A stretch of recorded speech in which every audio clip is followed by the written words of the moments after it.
I can't remember. Were you going to do it and I then throw it at me? That's okay. I was looking up thinking, maybe I'll wait a little bit longer. And then you started laughing.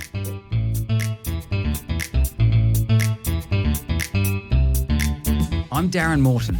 I'm Simon Matthews. This is Lift, the Lifestyle Medicine podcast where we dive into the science of health and well-being.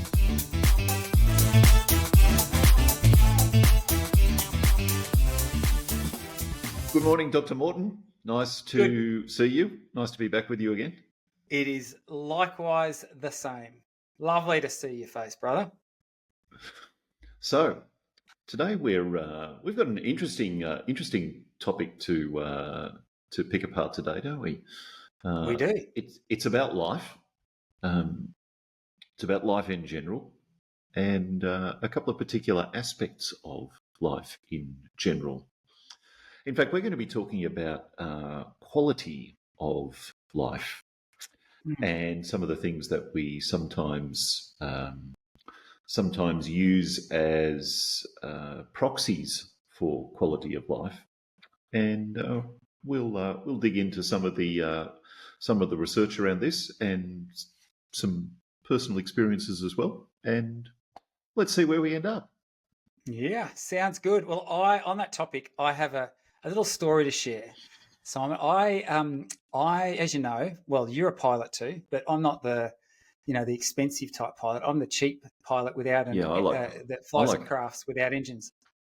I like my wings bolted on in the factory. Right, fair enough. Well, anyway, I do a bit of hang gliding, and this is a story from some time back now, but I had been flying for some time, and I had this sort of like beginner aircraft, and they fly fairly slow. They're pretty easy to control. They land nicely. And in fact, the name of this glider is made by a company called Airborne, and the name of the glider is Fun, right? F-U-N, which is very appropriately named because they're just fun to fly. But however, as you start to advance, then you want something that performs a little bit better. And so anyway, I really wanted like a high performance hang glider. And so I thought, how do I afford this? Because I didn't have any money to spare. And so I thought, I've got a great idea. Do you know what? I'm flying these crafts over populated beaches, like for, 50, 100 hours every year. And I thought, this is like a sign in the sky. So I looked around, and there was a company that sold a product called Up and Go, which were these sort of liquid breakfast products. Anyway, I had this great idea. This is my entrepreneurial flair. I contacted the brand manager, the marketing manager for this Up and Go company, and I said, hey, how would you like to advertise on the bottom of a hang glider? Anyway, this lady, surprisingly enough, said, that sounds like a really clever idea. So I've never had one of my ideas referred to as clever before. So this was a great start. So anyway, she books a meeting with me, and I went and I visited her. And I was thinking in my head, if I could get them to chip in just a little bit to offset the cost of this thing, maybe I could talk my wife into allowing me to raise the other funds to get this thing. Anyway, sure enough, this lady loved the idea, and she's like, this is fantastic. She goes, all right, let's do it. Anyway, and I said, okay. And I said, and she goes, how much do hang gliders cost? And I can't remember how much it was at the time, but I thought I'd led with, this is the price of the hang glider. And then I was going to finish with, and if you could contribute a bit, then I'd be more than happy. And as soon as I said the price of the hang glider, she said, done, I've got the budget for it. Let's go. And I've just got my eyes, I just sat there aghast and went, are you serious? I'm just about to get a free hang glider, a high performance hang glider. Anyway, and then she said, however, and this was a Friday that I was meeting her, that she said, I have to spend my budget by next Monday. She said, it's the end of the financial year, so we have to put in the invoice by then. So just let me know Monday morning, send me the invoice. And so, Simon, you would think that I had the best. You would think that I'd had the best weekend of my life because I got to go and choose. Because there's a number of different varieties of these type of gliders, and they're all got pluses and minuses. And anyway, I thought this is just amazing. I get a whole weekend to reflect on what free hang glider I want to choose off the shelf. And you know what? It was a horrid weekend. Because I sat there and I started compiling the list of the pros and cons. And I nailed it down to two particular gliders that I could get. But one was a little bit harder to fly. Like, it was a bit more stiff and a bit more, not quite as controllable. The other one landed a little bit better, but it didn't perform quite as well. It had a bit better glide on one of them than the other. The other one actually looked a whole lot nicer, and that's really, really important, that you look good when you're in the sky where no one can see you. And so I jest about this now, but it was actually a tumultuous weekend because I was just so like, oh, I'll do that one. Yep, I'm settling. I'm going to do that. And then I start questioning myself. And here's the irony of all this. I did end up by locking in. I got one of these gliders. I still have that glider to this very day. But it's a high performance glider they're quite hard to fly. They land very fast, so everything has to be just right. And so there's a little bit of, stress associated with flying these particular things. And when it all is said and done, do you know what glider I mostly fly to this very day? Your beginning glider. It's my beginning glider. And you know what? It's actually a whole lot of the advanced pilots in the club do the exact same thing. And what it makes me think about is often we think that if we have more things, it'll be just enhance my life. It will be so much better. My quality of life would be fantastic. Whereas the truth, it actually was almost more of a weight to me than a wing to me, and persists to this very day. So I'm really interested in this whole idea of often we think if we get more stuff, if we have more things, that it might improve our standard of living, and in doing so will enhance our quality of life. But I think that there's real errors in that way of thinking. What do you think? Yeah, well, I think one of the things that happens there, as happens with human beings a lot, is that we chase one thing because we see it as a proxy for the other, or we treat it as a proxy for the other. So we chase standard of living because we think that it automatically leads to an increase in quality of life. And there's some interesting research around that, which we can get into in a moment as well. But we do this all the time. Another great example of a proxy, which is very common in the work that we do, is body mass index, BMI. So people end up chasing a BMI number because they believe it's a proxy for good health. And for a small part of the population, it is. We can do an episode on BMI soon. Actually, there's some really interesting new ideas about a proxy that we could use for health that's not BMI. But I think in general, this principle of using a proxy to chase after something that we want is a pretty common human behaviour, and I suspect that explains at least part of what's going on here. And we the idea of chasing standard of living and things and having more things to enhance our quality of life is a great example of this proxy type scenario. And if you look at things like, for example, the World Happiness Report, I think that actually speaks volumes to this very thing. So, for example, the happiest country in the world, do you know what the 2024 World Happiness Report ranked? I think it's Burma. Is that right? Burma? No, actually, it's not Burma. Normally, actually, I'm not even quite sure where Burma featured in the list. I can look it up in just a second. But typically, it's the Scandinavian countries that do very well. I know for a number of years, Denmark has held the pole position. But in 2024, it came down to number 2, and Finland took its place. So we need to visit that place. But Australia, we moved up a little bit over 2023. So we're now in the top 10 at number 10. But importantly, that's one ranking ahead of New Zealand, which is very important. I'm just scrolling down the list. Do you want? Now you're in Spain. Where's Spain? Yeah, well, let's look at Spain. Is 36 on the world rankings. No, serious? Yeah. Does that surprise you? I can't believe that. Okay, it does surprise me because why is that? Because one of the really one of the almost tangible things about living here for me is the sense of happiness and joy that just, I don't know, it's just there. But what do you think contributes to that? Well, I think there's a lot of things. I think there is a really nice, that daily rhythm. I think makes a difference. Start work in the morning, and it depends on the work you do, but a lot of businesses don't open till 10. Cafes and bars and so on open earlier, often around 8 or 9.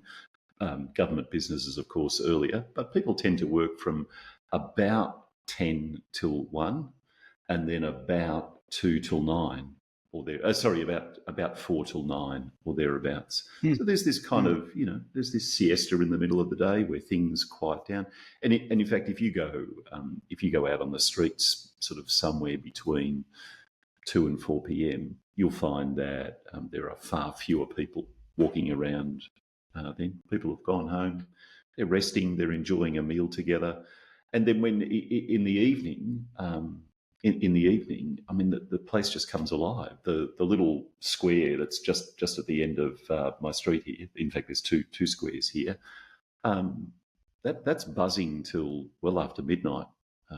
People just sitting in the square. In fact, we went walking last night after we ate fairly early last night, and then went for a walk through a fairly big park, which is just about 5 minutes away.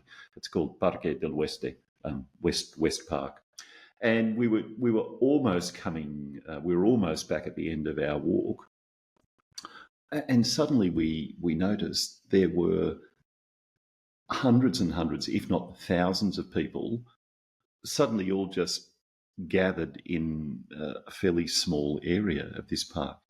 And then we realised it was about 10 minutes from sunset. Everyone had gathered in the park to watch the sunset. How amazing is that? Wow. Yeah. You walk through a city where people get together just to sit, and people were sitting there, some of them had picnic food, some of them were just, pairs, families, just sitting there waiting for the sunset. So I feel like this is the happiest place in the world. Yeah, well, the research says, brother, that you are sitting on, what did I say? 36. 36. So Australia, okay. 10. Right. United States in 2024 was 23rd. Mexico was 23. But what I think is telling about this data is that you see those Scandinavian countries, not necessarily the highest, gross domestic product, not like their economic standard is the highest in the world, and yet they're consistently ranking as the highest happiness countries.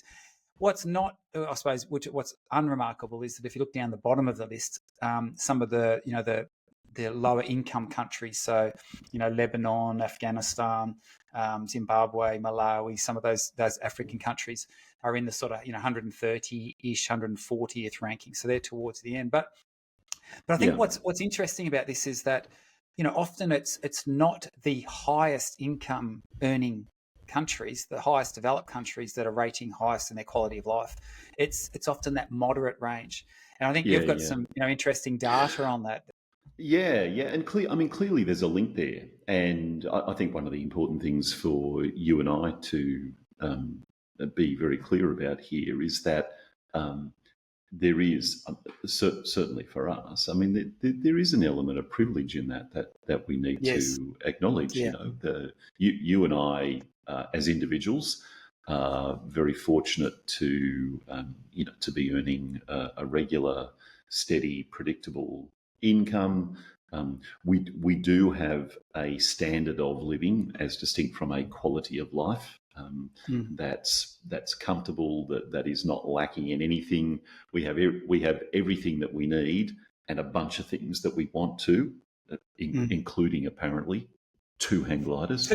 That's right. So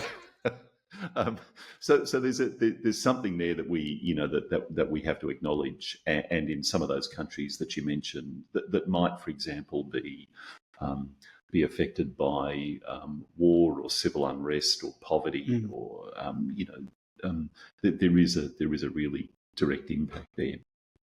But the pictures, it's not precisely that clear, and this is the interesting thing. There was a really famous study done by Daniel Kahneman many years ago now, 20 10, I think, Daniel Kahneman and Angus Deaton, one of his Princeton colleagues. And their conclusion was that happiness increases up to an income level of about 75,000 US dollars. Mm. And beyond that, more money doesn't add to happiness. And that became one of those pieces of accepted wisdom for some period of time.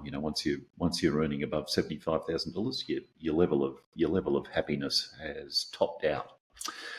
In fact, there was a much more recent study conducted in 2021 called the Killingsworth study, which used this really interesting methodology called real-time experience sampling. So they had all these volunteers in the study several times a day. They pinged them on their smartphones and just said, "How happy are you right now? Tell us about your emotional state right now."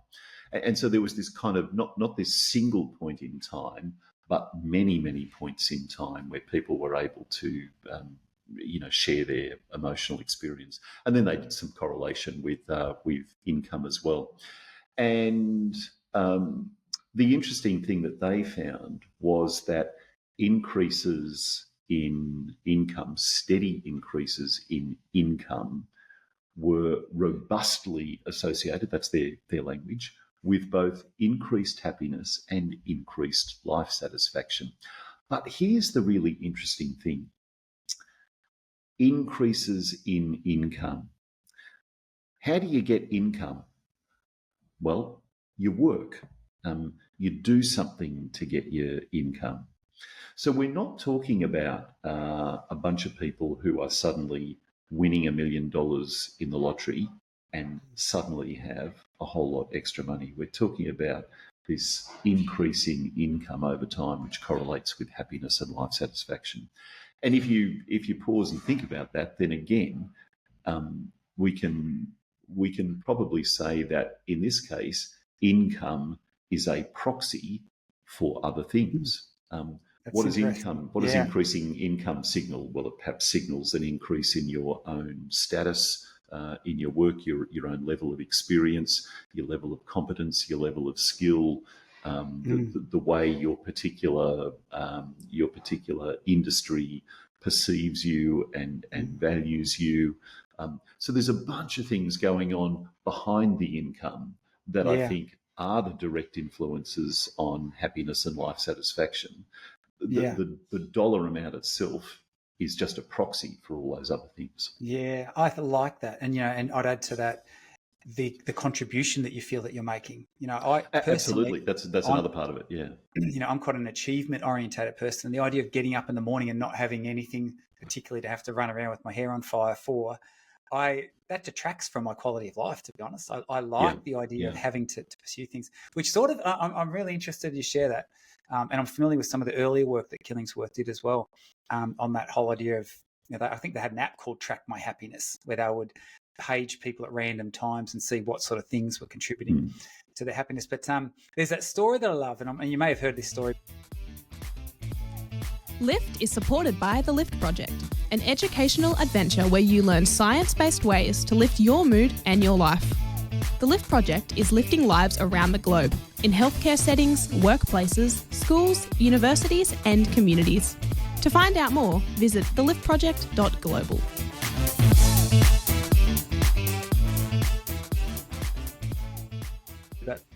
It's of the black limousine that pulls up by the side of the lake, and there's a small boy fishing on the side of the lake, and the gentleman steps out in a fancy suit and he says, "Boy, what are you doing there?"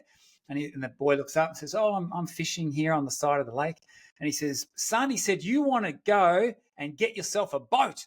And he says, "Because then you could get way out there and fish out there." And the boy says, "Oh, why would I want to do that?" And he says, "Well, because you'll catch bigger fish." And he said, "Then you could take those bigger fish to the market and sell them. Next thing you know, you would have a fleet of boats and you'd be catching fish everywhere." And the boy says, "And why would I want to do that?" And he says, "Well, because then you could have all these people out there fishing for you all day and you could just sit here by the edge of the lake and fish to your heart's content." And there's a truth. This we often think, oh, a great quality of life would be able to be secure, not have to labor, not have to do things that we don't feel like doing, things that extend us, that challenge us, and just to sit around. And the truth is, I actually think that would be a really unsatisfying, poor quality of life if I felt like I didn't have things to get out and pursue. Yeah. So, I don't know what your experience of this is, but for me, there is a real satisfaction in the direct link between the labour I produce and the income that I get. So if I do a particular job and I earn something for it, then I love that, and it extends beyond income as well. If I, for example, spend a particular amount of time in the gym, if I work at a particular level, lifting weights or running or something like that, the direct satisfaction that I then get from having accomplished that is really remarkable. So I think there's almost kind of innate in us this really strong link between the level of productivity that we have in many domains in life, and also the satisfaction that we then get for being productive in that way. I think there's an absolute truth there. In fact, I really like, I came across the book by, I think it's Brock Bastian, and it was called The Other Side of Happiness. And the front cover of the book actually has a mountain and someone rolling a big rock up this mountain. And what he argues essentially in this book is that that there is actually real value in struggle, in actual pushing and having to extend ourselves and challenge ourselves to carry a load. And in fact, the extent to which the heavier load we can carry uphill, the more rewards we get back, particularly if we can get to the top and it doesn't roll down and crush us instead. But I'm interested, why do you think so? From a psychological perspective then, why is it that we think that chasing a higher standard of living will contribute to our quality of life? Because I'm certainly guilty of this. It's not just with hang gliders. We have this, it's almost like there's something in the human psyche that says that more is better and that will make us happier. Well, where does that come from? I think, well, like most explanations for most things, I suspect there are many moving parts to this, and there's not a single explanation. One part that we've already named is the idea that we tend to use proxies for things as indicators of something, and to a certain extent that makes sense. I mean, another word for proxies in this context would be heuristics. We use heuristics because heuristics give us a quick way of evaluating something. So, for example, if a big black hairy shadow starts looming behind you, you probably have a fear response and run away, and that's because your mind is using a heuristic to determine that this is probably a threat to you right now. Whereas in fact it might just be a singing telegram dressed in a gorilla suit, something completely benign and harmless and maybe even fun. So we use heuristics, we use proxies. That's part of it. I think possibly another part is that it's very easy for us to engage in comparison with others. So we look, we're driving our we're flying our beginner level unbranded hang glider, and you look across and 500 feet that way is a guy in a really smick, brightly coloured hang glider zooming straight past.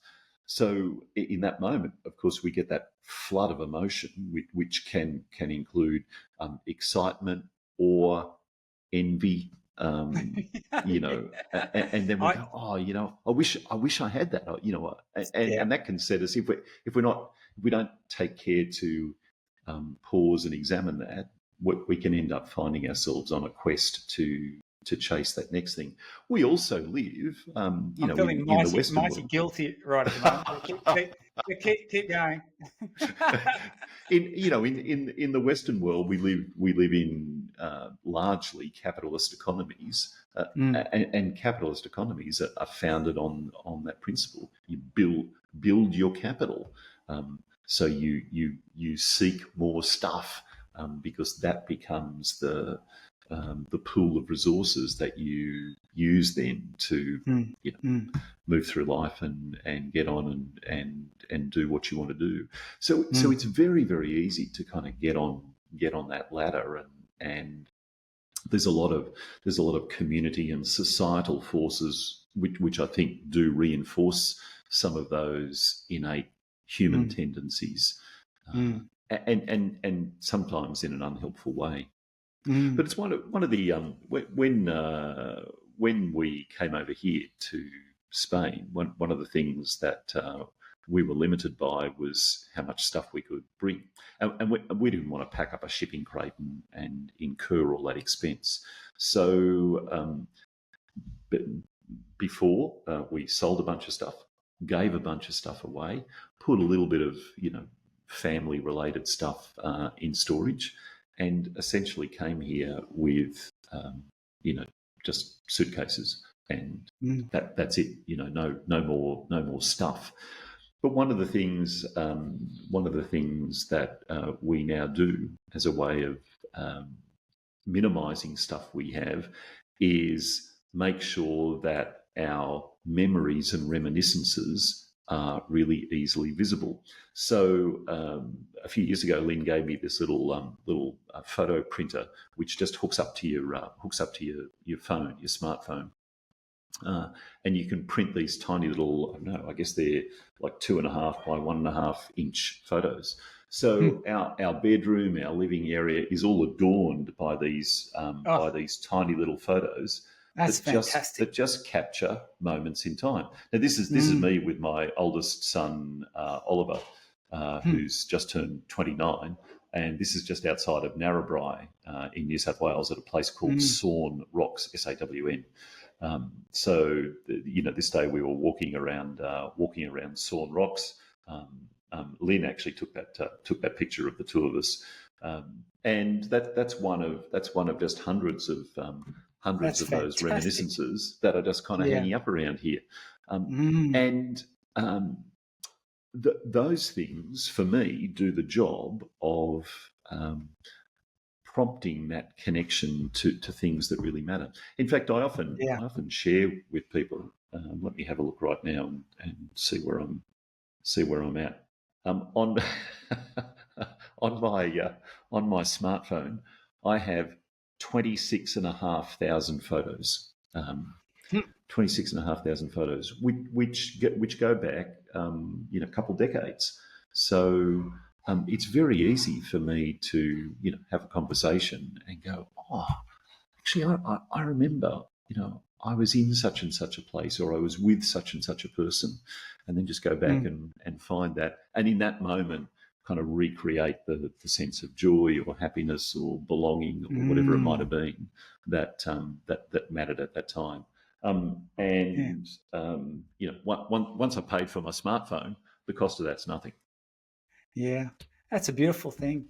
I want to suggest, I want to get your thoughts on this then, because you've actually, it's a nice segue. You're talking about the idea of the feelings that come from those photos that you see, and the older I get, the more I realise that all we really have at the end of the day is our stories. So I think that's a wonderful thing. But I want to suggest what's been helpful for me in terms of thinking about the things that actually do contribute to our quality of life, and potentially the relationship to quality of life and standard of living. And it starts with this statement: that is, the quality of our life is determined by the quality of our emotions. And I'd be interested in your reflection on that, because the more I think about this, I think there's a profound truth to that. The quality of our life is determined by the quality of our emotions.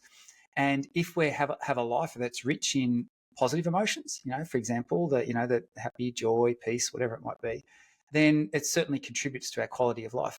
And what I've observed is that the things that I chase in my life, they're actually just pathways to emotional states. They're pathways to feelings.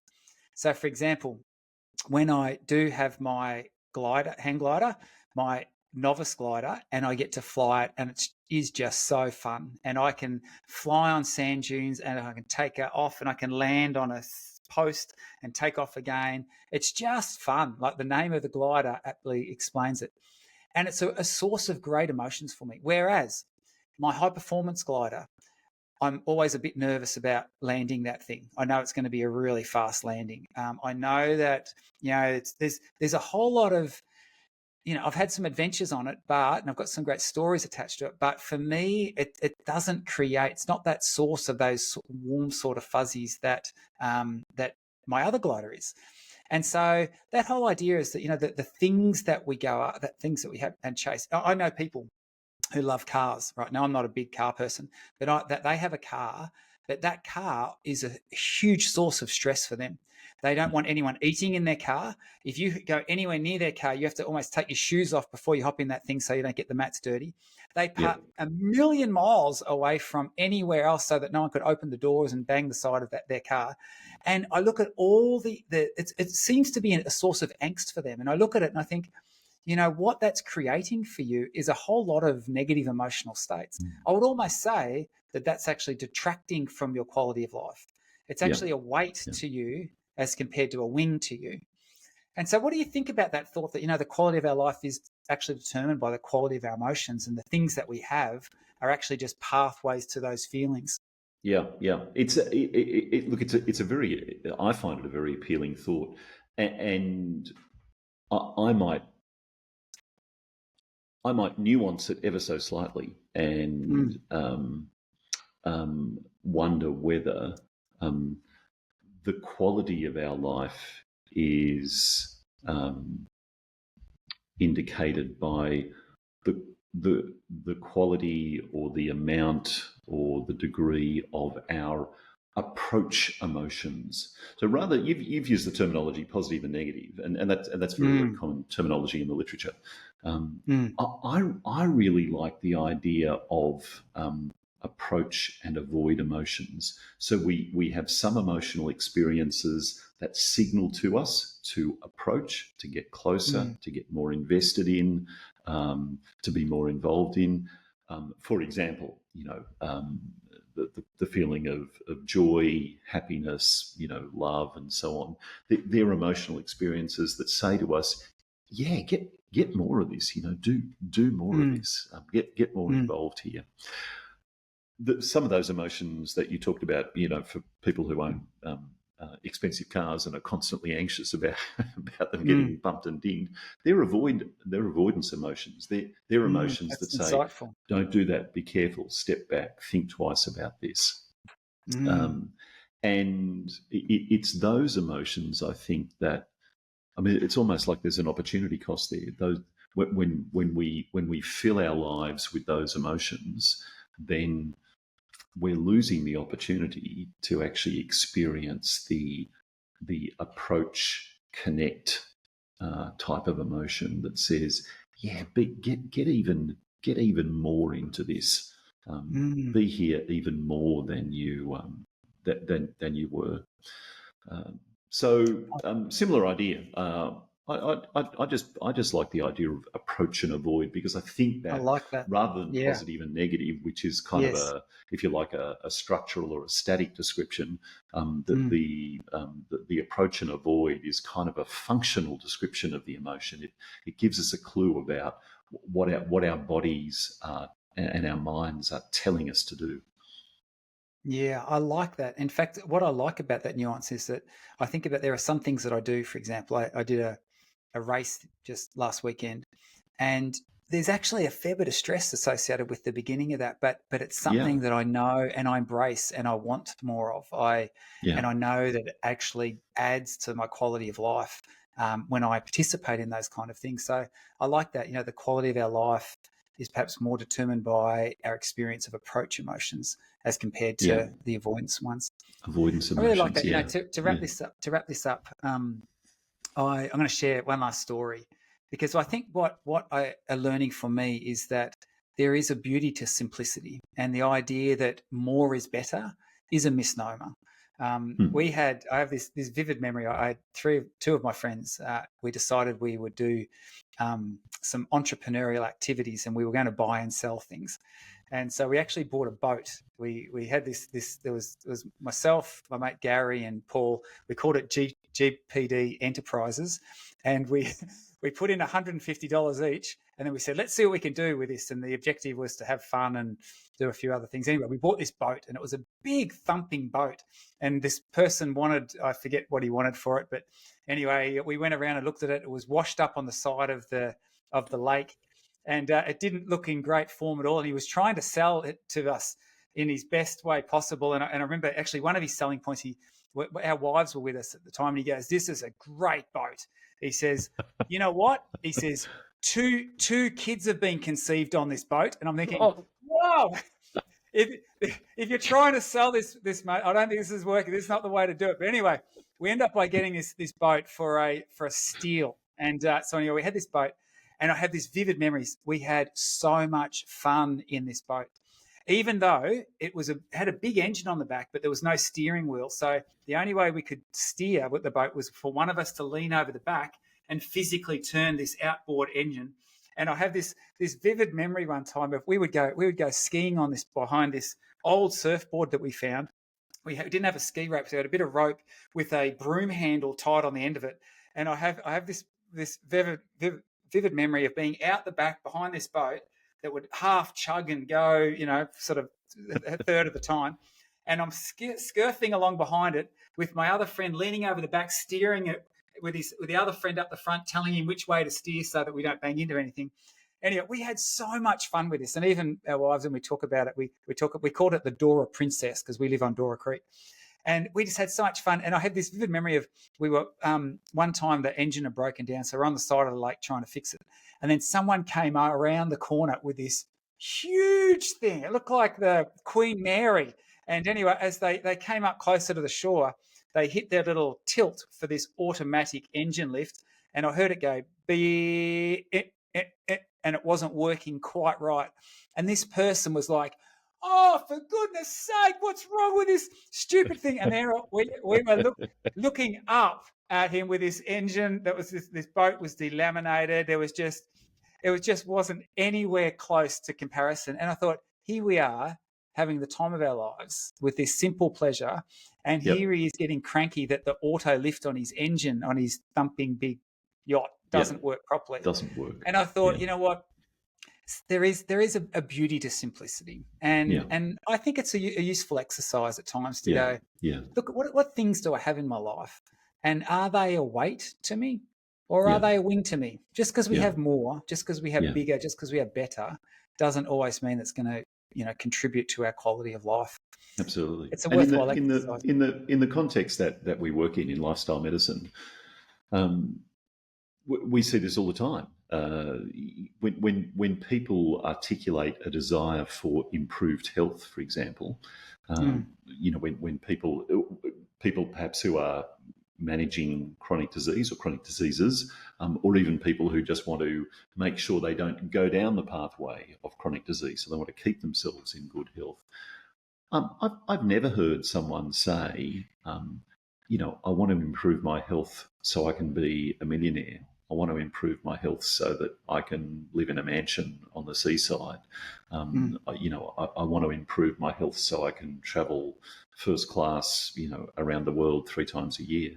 People say, I want to improve my health because I want to be able to enjoy going out with my friends, or I want to be able to get down on the ground and pick my kids up or pick my grandkids up, or, I want to be able to kick a soccer ball on the weekend with my kids or my grandkids.